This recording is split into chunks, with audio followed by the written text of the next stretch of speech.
Ganesh national park. আজকে day 2 এখানে। Just ঘুম থেকে উঠলাম, ফ্রেশ হলাম, ফ্রেশ হয়ে বাইরে আসলাম। বেশ ঠান্ডা রয়েছে এখন, কাছাকাছি 10-11 ডিগ্রিজের মতো টেম্পারেচার রয়েছে। আর সকাল সকাল চলে এসছে দুজন, দেখাচ্ছি দাঁড়ান। Hello hello hello hello hello.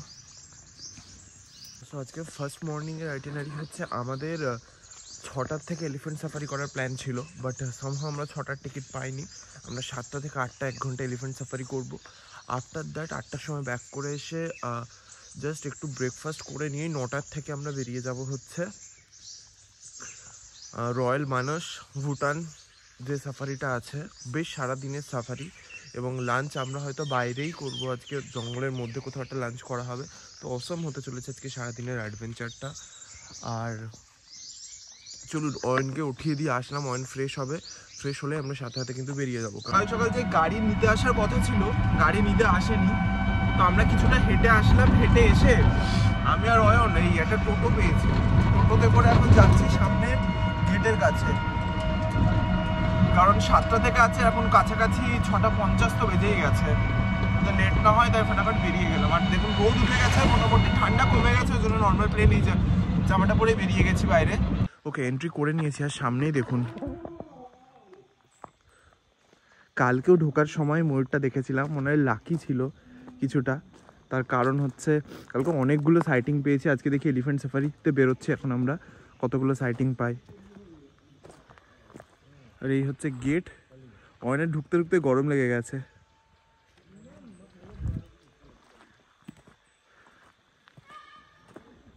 ময়ূর ডাকছে, এখানে ভর্তি ময়ূর রয়েছে। এখানে তো একটা রয়েছে, আমি আরো এই সাইডে 2-3টে দেখাচ্ছি আপনাদেরকে।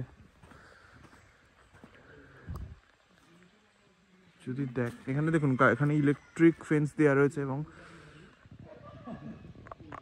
এই দেখুন এখানে কতগুলো রয়েছে।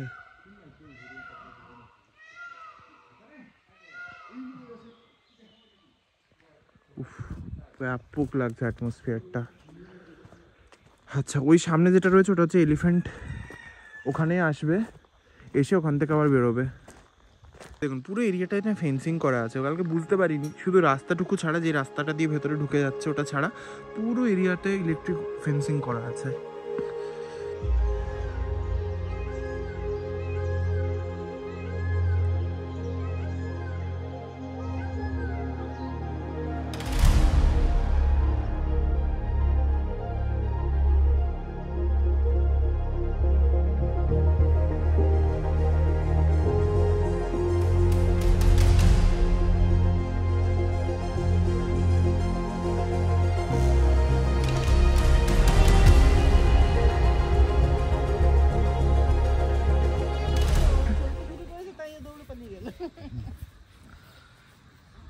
চলুন, আমাদের মর্নিং সাফারি স্টার্ট হয়ে গেছে।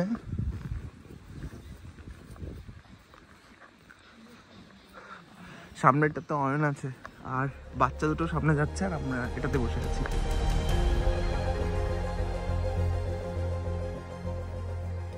করে ঢোকা স্টার্ট হলো আমাদের এখন।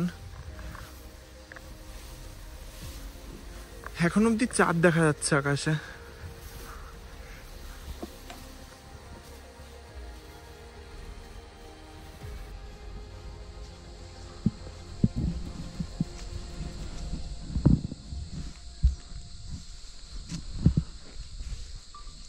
দেখুন সামনে দুটো রাইনো আছে, আপাতত দেখা যাচ্ছে, শুয়ে আছে।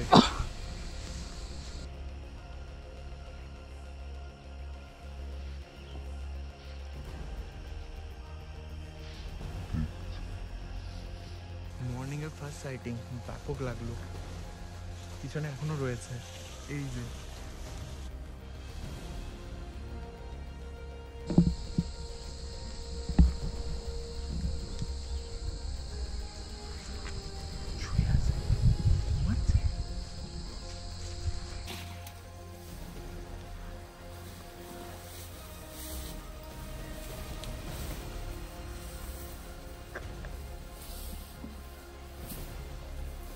আচ্ছা, আমাদের সাফারির এন্ডিংয়ে চলে এসেছি আমরা। ওখান থেকে শুরু করেছিলাম, ওখানে 1 ঘন্টা সাফারি কমপ্লিট। আজকে মর্নিংয়ের সাফারিতে 2টো রাইনো সাইটিং হয়েছে। আর একটু পর আজকে আমরা ওই রয়্যাল ভুটান হোটেল যাবো দাদা। ভুটানের ওটা যাবো মানস ন্যাশনাল পার্ক। আমাদের এলিফ্যান্ট রাইড কমপ্লিট, আর এলিফ্যান্টগুলো যাচ্ছে এখন চলে বাড়ির দিকে, আর আমরাও এখন যাব হোটেলের দিকে। আমাদের গিয়ে ব্রেকফাস্ট করব, ব্রেকফাস্ট করে আমরা আজকে বেরিয়ে যাবো রয়্যাল মানসের দিকে। তো সাফারি করে বেরিয়ে এখন আমরা যাচ্ছি আবার আমাদের হোমস্টের দিকে। আর ব্যাপক লাগলো মর্নিংয়ের সাফারি, ব্যাপক লাগলো। আমরা দুজনই ছিলাম আজকে মর্নিং এলিফ্যান্ট সাফারিতে। আর এখন ওখানে যাব, ব্রেকফাস্ট করব, ব্রেকফাস্ট করে আমরা বেরিয়ে যাব হচ্ছে আজকে দিনে সবথেকে লম্বা একটা ট্যুর রয়েছে, সেটা হচ্ছে ভুটানের দিকে যাব, রয়্যাল মানসের দিকে আজকে আমরা যাব ওখান থেকে। তো ওটা মোটামুটি 9টার দিকে স্টার্ট হবে, আর ওখানে আমাদের লাঞ্চ আজকে ওখানে ভেতরেই দেওয়া হবে। আজকে আমাদের জঙ্গলের ভেতরে কোনো একটা জায়গাতে আজকে লাঞ্চ করানো হবে। তো যাচ্ছে, রাস্তা পুরো ক্লিয়ার রয়েছে, বাদিকে ডান দিকে চা বাগানের ক্ষেত রয়েছে, দুজন আমরা হাঁটতে হাঁটতে আছি, ব্যাপক লাগছে। রাস্তাটাকে আমি একবার দেখাচ্ছি আপনাদেরকে, দেখুন। আর মর্নিংয়ের এলিফ্যান্ট সাফারি পার হেড যদি ক্যামেরা থাকে তাহলে নেমে হচ্ছে 1950 টাকা, আর যদি ক্যামেরা না থাকে তাহলে নেমে হচ্ছে 1850 টাকা। তো কাছাকাছি 1000 টাকার কাছাকাছি ধরে রাখতে পারেন পার হেড এটা নেবে। আর কিভাবে ব্রেকআপ করে দেয় সেই ব্রেকআপটা আমাকে পাঠিয়েছে, ওখান থেকে অফিসিয়ালি বুকিং হয়, তো ব্রেকআপটা আমি এখানে দিয়ে দেবো। আর আজকে ভুটানের ওই সাফারিটা করতে টোটাল কত টাকা লাগছে আমি সেটা বলে দেবো, কারণ এই সাফারিটা সব থেকে বেশি কস্ট টেকিং সাফারি কিন্তু ভুটানের যে সাফারিটা আজকে আমরা করতে যাব।